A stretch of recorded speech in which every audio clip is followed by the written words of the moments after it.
On Tech News Today, a new action camera streams live over LTE. Plus, we'll tell you how a heavily crowdfunded drone startup crashed and burned. And Google Search now deep links to content in Android apps, even if you don't have the app installed. It's all coming up next on Tech News Today. This is Twit.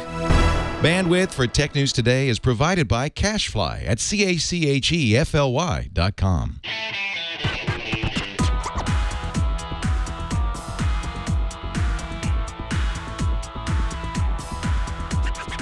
This is Tech News Today for Thursday, November 19th, 2015.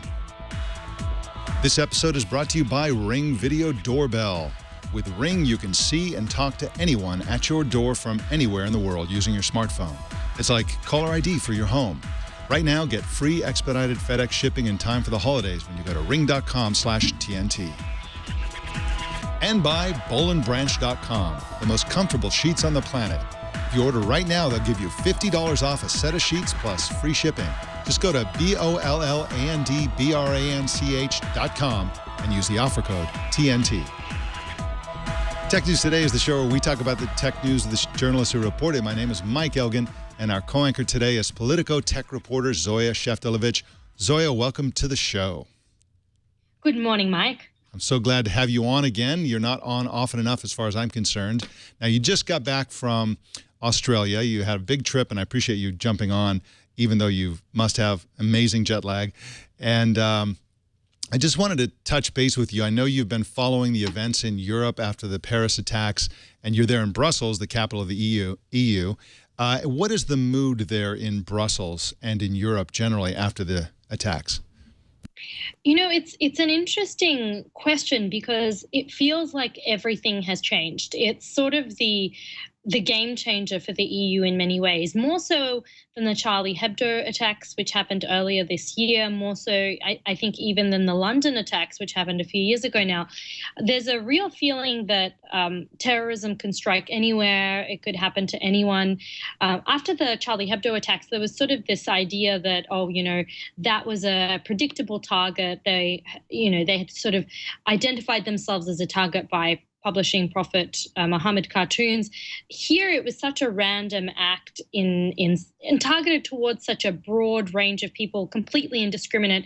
So there is a real change, and you can feel it palpably when it comes to policy discussions that really affect the tech world. So there are a few pieces of legislation that are up before the EU right now, including a bunch of data protection regulation. And, Europe is notoriously really protectionist when it comes to data and general privacy principles, but things have really changed. Now there's a huge amount of pressure to make concessions on the Parliament and on the Council to actually get some of those security measures through quickly, which there was certainly not a lot of support for before. And now you can really feel that difference. Yeah, and one of the things about this attack that was so, I think, alarming to so many people was that it was a highly coordinated attack, very difficult to pull off something this coordinated.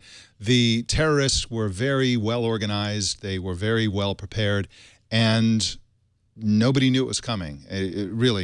Ultimately, at least to the extent that it could be stopped. And so that changed the whole political conversation. Of course, at any given moment, there are people in favor and against encryption. There are people in favor and against refugees. There are people, there are two sides on every political issue, but when an event like this happens, of course, the people who are in favor of clamping down on things like encryption, or giving backdoors by governments into encryption, they come out of the work and say, see, we need this. And so there's a lot of argument about a whole long list of issues, some of which are technology-related issues. And my point, of course, is that, we are going to be with terrorism for a long, long time. It's been around for a long time. 9/11 was a huge wake-up call for the United States on this regard. And I really would call for everybody who's having these political debates that events like this don't actually change anything regarding the benefits or risks of encryption, of the ability for people to communicate electronically and privately, et cetera. So it's the same as it was before the attacks. The issues are the same. We have to balance liberty with with security, and so I hope that cool heads prevail despite the emotional impact of these events, and it must be just amazing there, especially in Brussels, of course, because so close to France. Some of this might have been planned in Brussels. I'm hearing, and I also read. Maybe you can give a little bit of insight into this, Zoya. I read that there's a neighborhood in Brussels where the police barely even go in there or something. Do you know what I'm talking about? Yeah, there's a neighborhood called Molenbeek, it's right in the center of Brussels. This is the incredible thing about it. I mean, it is very, very much central. It's not sort of out in the sticks somewhere. It's one metro stop away from the city center, essentially. And it is a very much, it's one of those neighborhoods that people warn you about, don't go to Molenbeek. It's a very closed community. A very high proportion of people there are unemployed. It's got a roughly 30% unemployment rate. Wow. And this is where several of the terrorist suspects in the Paris attack, but also in other attacks, in the attack that was earlier this year that we had in the Belgian Jewish Museum, they were orchestrated out of Molenbeek. And two of these the terrorism suspects in the Paris attacks are from Molenbeek. It's an interesting situation because, this is a known problem area. It's a known hotspot for Islamic extremism. It's not a surprise. The Belgian government has known about it for a really long time. But in Belgium, the difficult situation is that it's an extremely divided country. So there's the Flemish part of Belgium and the French part of Belgium. They have split against language lines and on regional lines. They have multiple governments. There are 6 different police forces, and they don't communicate with each other very well. So there's a real hotbed in Belgium specifically, which has it's got further effects, throughout Europe, because so many of these extremists are coming right out of Brussels, right out of Molenbeek. And it's unsurprising to anyone when you speak to people. People in Molenbeek are quite disappointed with their suburb being sort of tainted in this way, but it's certainly undeniable that there is a very large element in Molenbeek. It's a criminal element. There's a lot of drug trade going on there, and there's some conjecture when it comes to the Paris attacks that part of the funding came from drug running in Molenbeek specifically, because there's such a large gang culture and a large drug dealing culture there as well.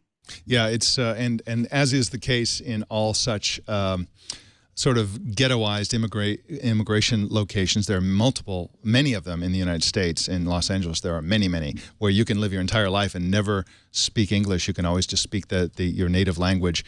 The people who are, law-abiding people who live there are the primary victims of the drug runners, the extremists, et cetera. So that needs to be said right up front. All right, well, let's jump into the regular tech news here today.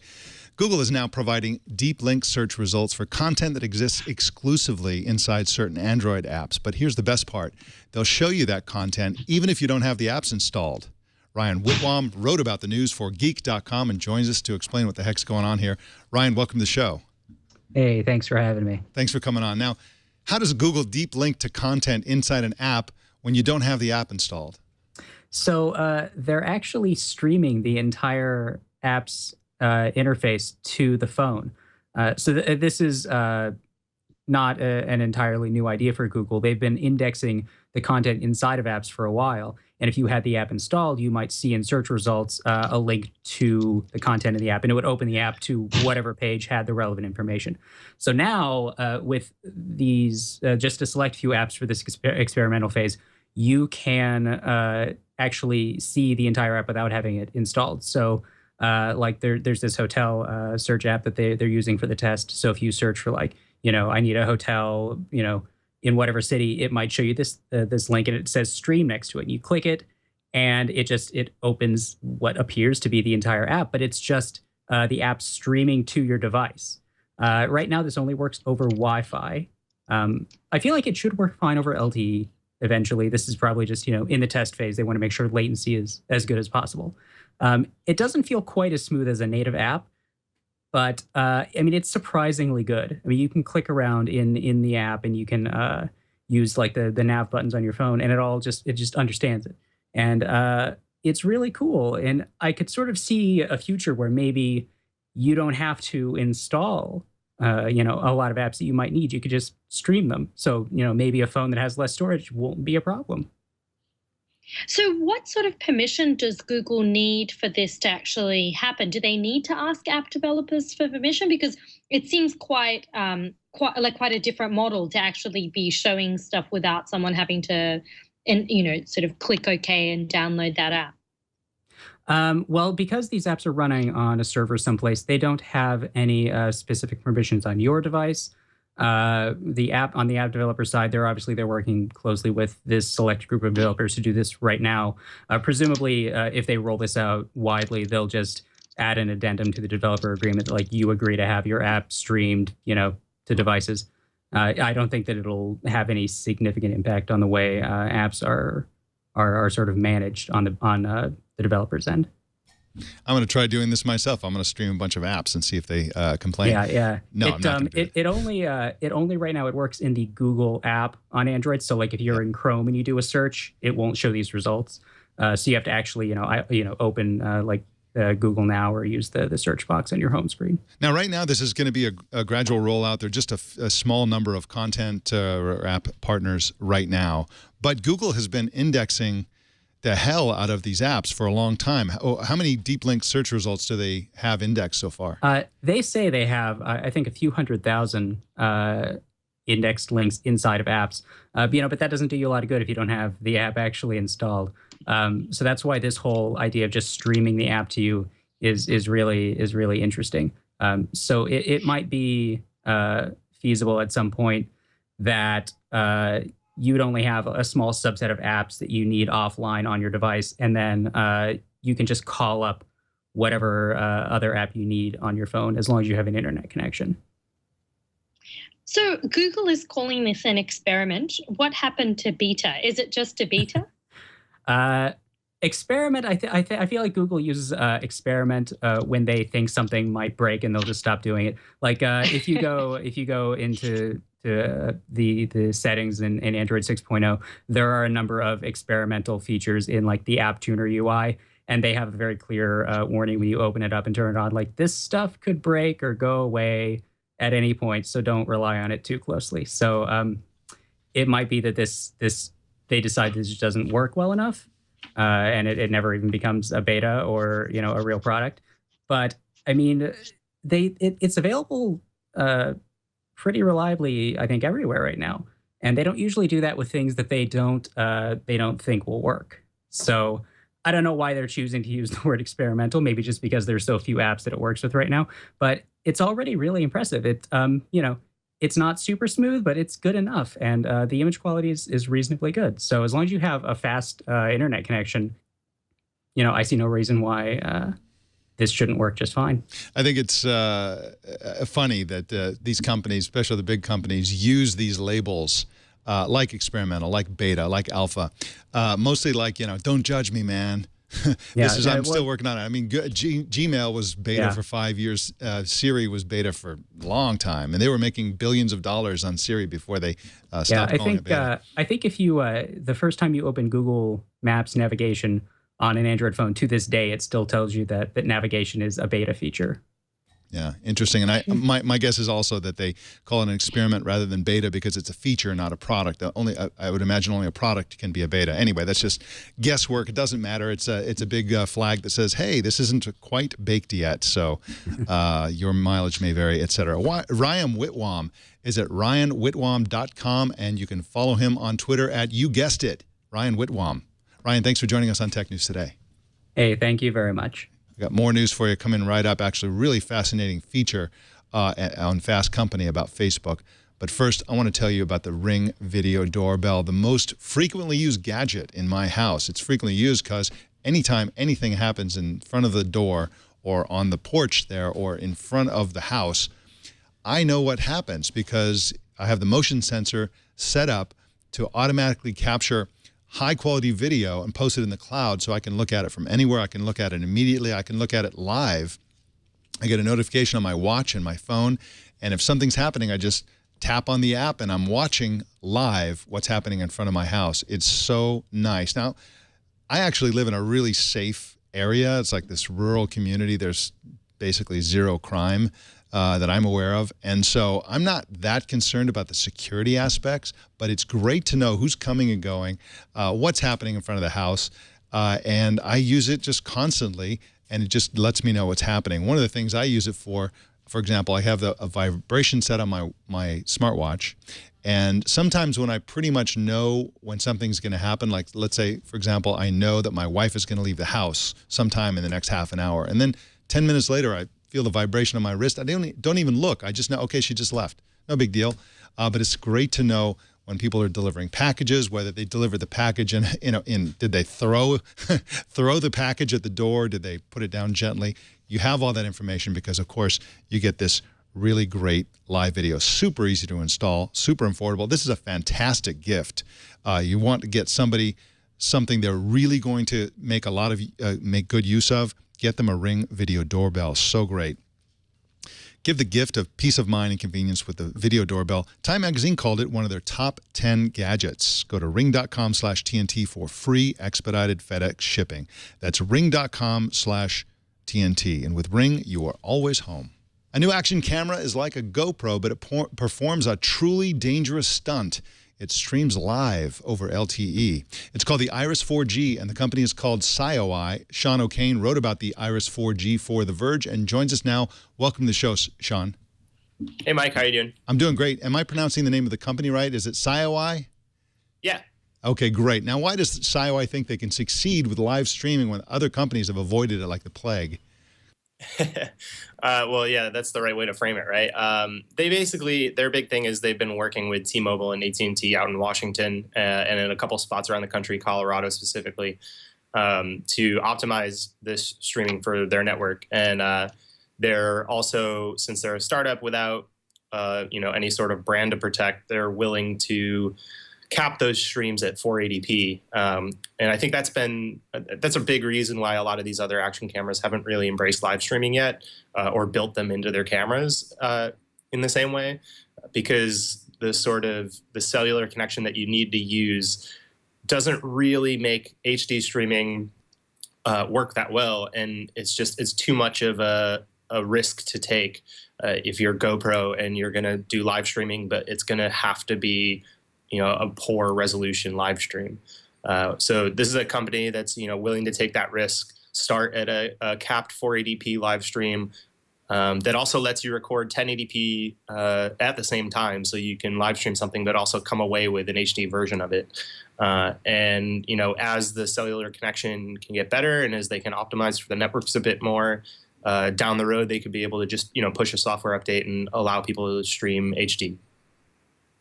So you've pointed out that the Iris 4G is Android-based. Does that mean that developers are going to be able to write various apps for it?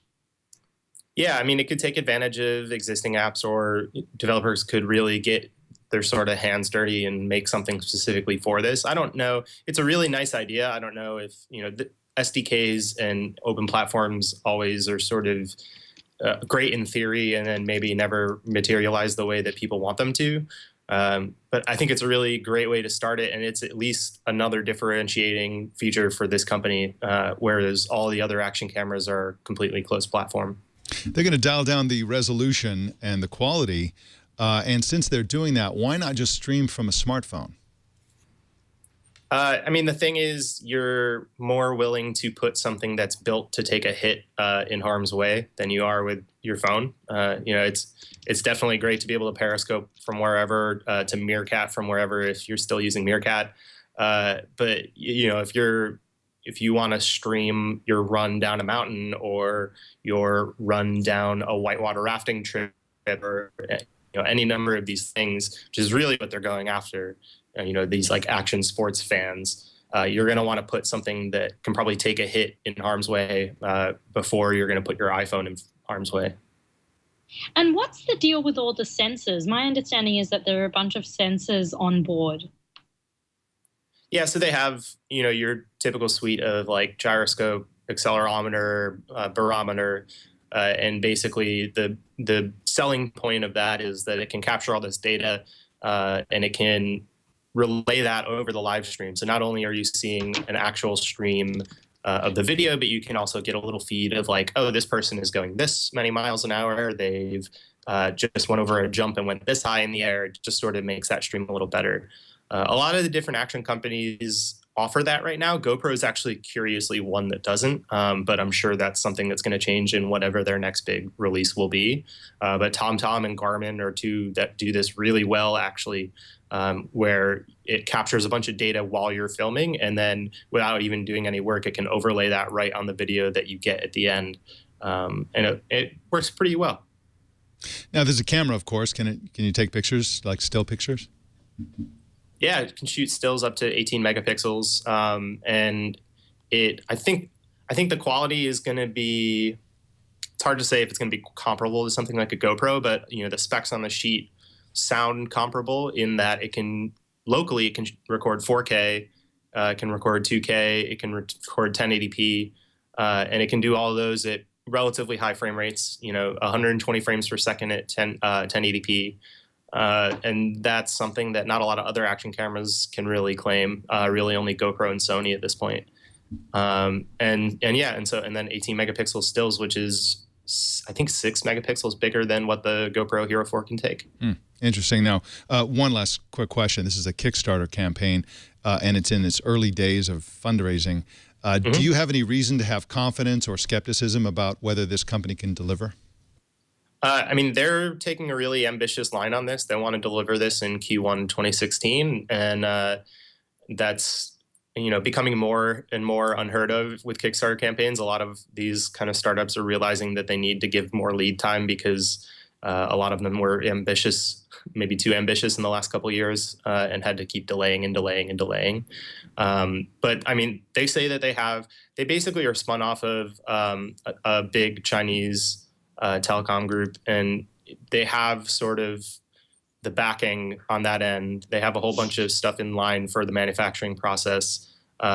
So, more than most other startups that get a hold of us about wanting to cover Kickstarters, they seem to have their bases covered. And, this is one of those things that you really could succeed with a limited run. A lot of companies probably need a really big run of thousands and thousands of units to make a profit. But this is the kind of thing where if you find the right amount of people that are really into action sports and you only do a run of like a couple hundred or a few thousand units, you could sell those and be totally fine and then move on to what you want to do next with the next version of the camera. Well, I hope they succeed. I love the idea of live streaming from, I don't love the idea of jumping, bungee jumping or any of that stuff, but I could live stream from this desk. That sounds pretty safe. Sean O'Kane is at TheVerge.com and on Twitter at SOKane1. Sean, thanks for joining us today. Thanks, Mike. Have a good day. You too. A UK company called Torking Group raised $3.4 million on Kickstarter to make tiny camera drones, a record for the most funded European Kickstarter project ever. But now the company is folding. What the heck happened? Cyrus Farivar is here from Ars Technica to tell us what the heck happened to this company. Welcome, Cyrus. Thank you for having me. Thanks for coming on. Now, how can a company with $3.4 million fail to survive for even a year? That is a really good question. So yes, Torking Group is a company based out of Western Wales in the UK. Earlier this year in January, they raised, as you say, $3.4 million in Kickstarter, the most funded Kickstarter project in Europe ever. I went out to visit them in Wales in the spring. And a lot of people, or a handful of people online, had been wondering what was up with this company. They had released, as you're showing here in this video, this promo, but you'll note that the footage in this promo doesn't actually show any video from the drone itself. So when they released this promo video, a lot of people are now saying, oh, this is just showing some mock-ups and prototypes. It's a well-produced video, but it doesn't actually show how good the drone itself really is. So a lot of people were sort of wondering, like, is this really a real thing? And what's going on here? When I went and visited them in Wales, they didn't seem like a scam as such. I mean, they were real employees. They had a real office. They were really making the thing. But a big red flag for me when I was there was the fact that not only would they not let me fly any of them, but they wouldn't even fly it for me. And I was there, like a month or 2 months before they were supposed to be sending them out to customers. And I didn't get a demo, but I did hold one in my hand. It looked good, it felt good, but I didn't get to see it fly. Did you see any footage from it? Like, was there any evidence that this thing worked? No, I mean, I really think that I didn't see any footage from it. No, I mean, right before I arrived, they showed they released a video, which is actually rather neat, of people playing what they dubbed drone or Xano tennis. So they had people basically having the drone and using its kind of obstacle detection capability. They would essentially bat it back between each other. So it didn't actually touch people's hands, but if you can imagine, using your hand like a tennis racket, standing across a room, you could kind of move your hand toward the drone, and then it would push it to the other person, and then they would bat it back to you. So that was a demo that was rather neat. I saw the room where they filmed it. A lot of people said, if you look at that video, that the echo is really loud. I was in that room. The echo is really loud. But as I reported the story, especially after I came back and started talking to more drone industry analysts, it just seemed like the company was just way in over their head. They had promised something that they just really couldn't deliver on. And as they dragged on, drones, like lots of things in the industry, get cheaper and more sophisticated. And they were up against bigger companies like DJI and others. What happens to Kickstarter-funded companies when they fold and fail? Like, do the backers, crowdfunding backers, get any money back? Like, what happens? Right. So Torking Group has sent out about 600 drones of the 15,000 that were ordered. So very few of them actually went out. A lot of people have said that they've asked the company for refunds even before the company folded, and said that they have not received them yet. Kickstarter has said that, basically, if you look at their terms of service, they sort of are hands off in this matter. They basically say, the projects should, and the project creators should make every effort to fulfill the project. And if they don't, they should make every effort to refund the money, or they may face legal action. I'm not aware of any legal action that has been filed in the UK or the US or anywhere else, but that may come soon. And so what of those 600 drones that have actually been delivered? Do you know anything about them? Do we know who has them, whether they work, what they're like? Yeah, so I spoke with one of the guys he lives in Cornwall in the UK, and he, gave me a little brief interview about his experience of flying his drone, both in his kitchen and also outside. He said it worked okay. I've seen other reports of people saying that it didn't work nearly as well as expected. After I went and visited Torking Group, the BBC turned up not long after, and in their experience, where they did see a demo of the thing flying, they reported that it did not fly very well. It couldn't get a GPS lock, and it performed very poorly. Unbelievable. Well, this is why you have to proceed with caution whenever you have a Kickstarter project that you might like, even a well-funded one like this. It seemed like an easy win for them. I mean, millions of dollars to develop a drone, something that lots of companies have done successfully. But you know what? That's what Kickstarter is all about. You take risks. So Cyrus Farivar is at arstechnica.com and on Twitter at @CFarivar. Cyrus, thanks for joining us today. My pleasure. Bye-bye. Fast Company technology editor Harry McCracken makes a really interesting observation about Facebook in a feature posted this morning. He points out that the company somehow managed to take a fairly banal feature, the ability to send messages to other users, and turn it into a nimble startup and a powerful platform. Harry joins us now to talk about it. Welcome to the show, Harry. Hey, Mike. It's great to be here. Great to have you on again. Now, you interviewed Facebook's VP of Messaging, David Marcus. What did he tell you about the beginnings of Facebook Messenger as a startup within Facebook? Well, Facebook has had a feature that let you exchange private messages for years, and it was always a feature rather than anything self-contained. And early last year, they decided that they had the opportunity to make it into something a lot bigger. They had acquired Instagram and WhatsApp, which were these enormous communities of hundreds of millions of people.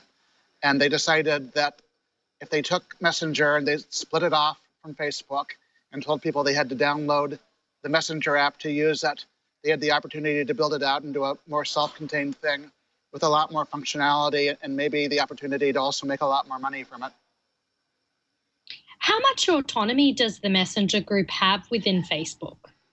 A fair amount. The cover story in our new issue is a bigger story about how Facebook is run today and its future. And when they acquired Instagram, they gave that company's founders quite a bit of independence to run it the ways they saw fit, while leveraging all of the technology and capabilities that Facebook has. And they're treating Messenger in a similar way. David Marcus, he can hatch his own strategy, and it needs to make sense as part of the larger organization. But it's much more like a company than just a feature, which is part of a larger site. If you think about Messenger as a startup, it's the startup of the year. I mean, they went from, they grew to an enormous number, hundreds of millions of users. How did they grow so big so quickly? Well, when they announced that you'd have to download a separate app, a lot of people, including me, grumbled about it. But they had about 200 million monthly users when they started that. And a little over a year later, they had 700 million monthly users. So clearly, it did not slow them down. And in fact, because they're able to improve the Messenger experience by having it be a self-contained app, it may have helped them accelerate users. And so in terms of what actually is going to expand from this, we're hearing some stuff about Business Messenger. What is that, and how's that doing in terms of adoption? Well, a couple of the biggest messaging apps worldwide are WeChat in China and Line in Japan. And in both cases, they offer themselves up as essentially a way for companies to do customer service. So if you're talking to somebody you bought something from, and instead of conversing with them over email, you can do it within a messaging app. And you're talking to a real person, although sometimes there's also some automation involved. And if you've bought a T-shirt and would like to buy it again, you do that in the messaging app. And it's much more connected into your relationship with that e-commerce company than email can be. And Facebook has started to experiment with that. There are a couple of e-commerce companies called Everlane and Zulily who are interacting with their customers over Facebook. And Facebook envisions that maybe becoming very common, and it's a way for e-commerce companies to make more money, which means it might be something they might pay Facebook to do in the long haul. Now, of course, Facebook Messenger is impressive in the number of users they have, until you compare them to WhatsApp, which Facebook famously acquired. And I wonder sometimes whether Facebook will ever be tempted to combine WhatsApp and Facebook Messenger. Do you think that they will ever do that? Is there any good reason to do that? Well, they definitely talk to each other, and they leverage some of the same technologies, but they're kind of going down different paths. Messenger is kind of a rich media experience where they also opened up the ability for other apps to hook into Messenger and do things like let you upload GIFs and animations and so forth. And WhatsApp is a very stripped down experience. It doesn't do very much other than let you send messages. And that's kind of the way WhatsApp likes it and the way WhatsApp users like it. And it's strong in some countries where Messenger is not as widely used and vice versa. So certainly, according to them, they don't have much temptation to combine them. And it works just fine to have two messaging apps that are going down somewhat different paths. And let this be a lesson to all of you startup people out there. It doesn't matter if people are unhappy about what you do, as long as they do what you want them to do. In your case, Harry, you grumbled about Facebook Messenger as a separate app and then installed it and used it. I did the same thing. I imagine lots and lots of people do it, and so now we're users. And it doesn't matter that we were against the idea. And it's great to see Facebook succeeding on this app because they've failed on a whole bunch of apps. If you recall, there's a long list of apps that they've developed, initiatives that they've brought about. And this is, they've been trying to turn Messenger into something other than just a messaging feature on Facebook. They tried to turn it into an email system a couple of years ago, and that didn't really work. But finally, they found their niche. And, it's pretty useful, and it's an interesting platform. And once the apps really start pouring into that platform, I think it's going to get really, really interesting. And we didn't even mention the virtual assistant, the human assistant, virtual assistant product that they have inside of Messenger. Harry McCracken is at fastcompany.com, technologizer.com, and you can find him on Twitter using the handle Harry McCracken. Harry, thank you so much for joining us, and great feature. Thanks a bunch, Mike. All right. Reuters is reporting that European Union countries plan to crack down on Bitcoin and other digital currencies as part of a broad anti-terrorism effort. The idea will be discussed tomorrow in Brussels as part of a post-Paris attack crisis meeting. We have an expert right here, Zoya. What is going to happen? Are they going to really crack down on Bitcoin and virtual currencies? And do you think this will have any effect on the funding of terrorism? So basically what's happening is that at the EU level, there's a lot of talk about how these terrorist attacks were financed. And so tomorrow we've got the meeting of the EU's 28 Justice and Home Affairs ministers. They're all coming together in Brussels, and they're going to be discussing a range of counterterrorism measures, including these financing, the financing of terrorism stuff. So Bitcoins are on the table, as are other anonymous payment methods, things like prepaid debit cards that you can buy. So you can buy a 100 euro card at the post office, for example, without having to provide your name. And then you can use that to do some online shopping without having to reveal your name or your address.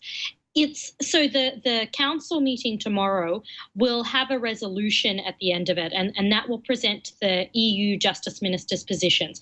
Before anything is actually implemented, it will then have to actually be a piece of legislation from the European Commission, and we'll need agreement from the Commission, the Parliament, and the Council. So it won't happen overnight. It certainly won't be something, we won't be talking about this, as a done deal on Monday, but there is a huge amount of political will at the moment to try and do anything that can be done to stop the financing of terrorism. And certainly Bitcoins have been on the radar of the European Commission for a while in terms of how they might be used to anonymously fund all sorts of activities, not just terrorism, but also just other illegal activities such as drug sales, for example. And that it's certainly going to be discussed quite heavily tomorrow. I'll be there. The council meeting is a closed meeting, but I'll be following it very closely from council. So we should know more. I've seen the draft conclusions of the actual meeting. They were leaked to me today, and basically the draft conclusion is that the council will say that they want to control cryptocurrencies more so. I mean, it's not a concrete or strong resolution, but it is indicating that the council and that the EU's 28 countries, justice ministers, are really taking Bitcoin seriously when it comes to counterterrorism. Really interesting, and it's interesting to point out that everybody's concerned about how terrorists fund themselves, and Europe is doing the European thing and regulating the ways by which they may be funding themselves, and the United States is doing it the American way, dropping bombs on the oil tankers and oil rigs that are generating income for ISIS. And Daesh. So is France now. France has actually started bombing several of the oil rigs around Raqqa. So I think France has decided that they've got to implement as many options as possible. Yeah, that's right, and it's also the French public is also, of course, very freaked out about this, as you can imagine, and so that's suddenly a popular foreign policy for France to be dropping bombs in Syria and Iraq. So anyway, what an awful state of affairs, but we'll be looking for your coverage on all of this going forward, Zoya. So thank you so much for that. And we've got some feedback from some TNT fans coming up right in just a minute. But first, I want to take a break and tell you about BolinBranch.com. BolinBranch.com is an amazing company that sells high quality, super high quality organic sheets made with fair trade practices. And, I read an article recently on Forbes. It was an interview with the founders of Boll & Branch. And essentially, it was a success story that they wanted to find out, what's your secret? How did you do this? And the truth is that Boll & Branch's secret is similar to the secret of lots of disruptive companies. Disruption. They disrupted an industry that had evolved to the point where, if you look at how sheets are sold in department stores today, they are super expensive if they're high quality, or you can buy low cost sheets that are just terrible. They're low quality materials, uncomfortable, etc. And so they disrupted this industry. This industry was ripe for disruption, and Boll & Branch did it by figuring out how to sell you super high quality, organic, fair trade sheets at vastly lower prices. And in truth, it's not that difficult, I don't think, to disrupt an industry that has markups of up to 800%.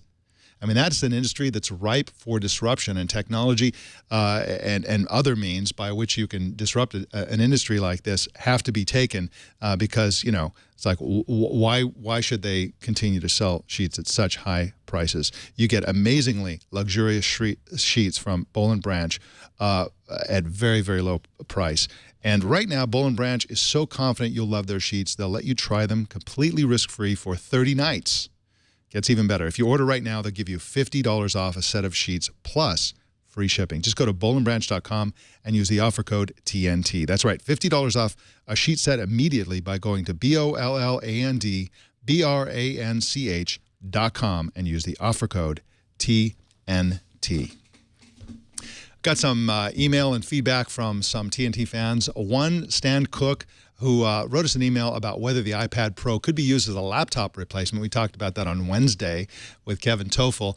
And he says, I'm coming off a third-generation iPad, and I've been waiting a long time for a bigger iPad. I love this thing. My work machine is a MacBook Pro that weighs 4.38 pounds, and the new iPad Pro with the Logitech keyboard weighs 3.19 pounds. I found that since the iPad Pro, I seldom pick up the MacBook except for working on websites. I love watching videos on this thing, too. I'm sitting here in my chair typing like I would on the MacBook. I only got the 32 gigs since that's all I had on my old iPad, and it was fine. Go for it, Mike, he says. You know you want it, and you are absolutely right about that. I definitely want one. It's just super expensive. Zoya, are you tempted by the iPad Pro, or is that just like a ridiculous expense that isn't quite worth the money for you? I just think for me, it's way too much money because I've got a MacBook Pro and I've got a phone, and I just don't find that a tablet gives me enough of either of those two things to justify such a huge expense. Like I wouldn't pay more than a few $100s for a tablet because I just don't use tablets as much as I use laptops and phones. And the other thing that has to be said is people like you who go to a lot of meetings and cover things and have to take notes, it's much more stable physically to have a laptop, I think, and type on it than a tablet. Absolutely. You can't have like that detachable thing. It just doesn't work, and you need something light. So that's an advantage, but it just doesn't have the stability for me to be able to do the things I need to do. So I couldn't justify that cost. If Politico bought me one, I wouldn't say no, Yeah, hint, hint, Politico, if you're watching. Yeah. All right, we got another email from Sherry Swan, who said, love the show, but can you settle something my spouse and I disagree on? He says you should be saying head-up display, not heads-up display. And I believe most of the flying toys you talk about are really quadcopters, not drones, unless autonomous. Thanks, and I got $20 writing on this. Hint, hint. Love all the Twitch shows, unlike my hubby, who'd rather be playing with his heads-up drone. Ooh, burn. Nice burn. Well, okay, here's the deal about head-up versus heads-up. They are both technically correct, so you're both correct. And I'm inclined to side with you because you're the one who watches the show. But in fact, it's much more common to say head-up display, according to a quick Google search. Maybe 10 times as many sites use head-up display compared with heads-up display. I personally use heads-up display, and I don't know why. I never really thought about it until I got your email. And regarding drones and quadcopters, yes, technically you are right. They should be called quadcopters, but drones is just too tempting. And we should differentiate because, of course, a drone can be the size of a large passenger airplane that drops bombs and has laser beams and does all kinds of crazy stuff. And that's really different from these little consumer quadcopters that we fly around with using our phones as the controller. And so we really should say quadcopter, but I like drone because it's just kind of an in-your-face word. But yeah, you're right. It should be quadcopter. So anyway, I hope that helps. I hope that helps you win $20. So good luck with that. You never know. All right. Well, if you've got a comment on any of our coverage or would like to tell us what we should be covering, just send us email to tnt@twit.tv. Now, our TNT fan of the day is Alexei Masterov, who posted this picture on Twitter and says he's watching Tech News Today while brewing his morning Turkish coffee. And there's Jason Clanthas, the producer of the show, and the TD. And there's the I don't know what that is. I guess that's a Turkish coffee cup with a lid. That is beautiful. Look at that. Wow. It even has hearts on it. Yeah, that is cool. I love Turkish coffee. Are you a Turkish coffee freak, Zoya? Big fan of Turkish coffee? You know, I spent some time in Turkey earlier this year, and I really got onto it. It's quite strong, though, and you know, there's this very thin line between getting all the coffee and accidentally having a mouthful of sludge. Yeah, it's right. Exactly. You have to remember you're having the kind that has an unhappy ending there when you get to the bottom of the cup. Yeah, it's kind of funny. We have this. My son's wife, her father is Jordanian, and he's constantly sending her this amazing Turkish coffee that is roasted and ground in Jordan. And I drink this stuff all the time, and I love it, absolutely love it. But I do it the American way. I drink a big cup of it, big giant cup of Turkish coffee, and I get a lot of grief because you're supposed to drink it in a little tiny cup with a date. I'll take the date, but I need a big giant cup of coffee, and yeah, I absolutely love it. When I was staying in Kuşadası, Turkey, I know you've been to Turkey recently, Zoya, on a sailboat. I used to go to this great outdoor Turkish coffee place with these little tiny tables and little tiny chairs and be sitting there. And there was a mosque right next to this place. And man, when that call to prayer hit, that was so loud. And I already have coffee nerves, right? Because I've been sitting there guzzling Turkish coffee. That was every single time it would just throw me off the chair. Anyway, great memories. So that's like 5 times a day, Mike. Oh, I know. Exactly. Well, that was my religion. I was drinking coffee 5 times a day. Well, show us how you watch or listen to TNT. Just record a video or take a picture of yourself or your setup and post it on Instagram, Google+, Twitter, or Facebook, and use the hashtag HowIWatchTNT so we can find it. Zoya, what are you going to be working on now that you're back to reality, now that you're back from Australia and back to work? What are you going to be writing about other than this big meeting tomorrow?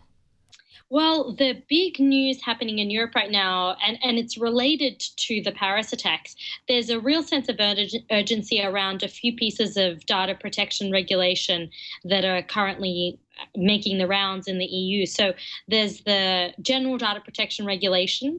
There's a whole bunch of other little elements of that GDPR. And then we've also got the passenger name records rules that are currently before the European Union. It's quite interesting. So this is a new set of rules that would require companies to record and to check, like law enforcement authorities to check the passenger name records of people who are traveling within the EU and from outside of the EU into the EU. It seems like a crazy thing that would need to be discussed, you know, because of the rules in the US and in Australia are so different. But at the moment, because of the Schengen zone, the free movement in the EU, that's something that's not necessarily kept. So this is a big piece of legislation. There wasn't as much momentum behind it before, and there was a lot of opposition in Parliament. But with the Paris attacks, that's really changed significantly. So I think we're going to see a lot of movement in that before the end of the year. I think they're actually going to agree to it before the end of the year. All right. So that's my news. Wonderful, and we'll look forward to your coverage there. Where can people find you on social media? Where would you like people to follow you?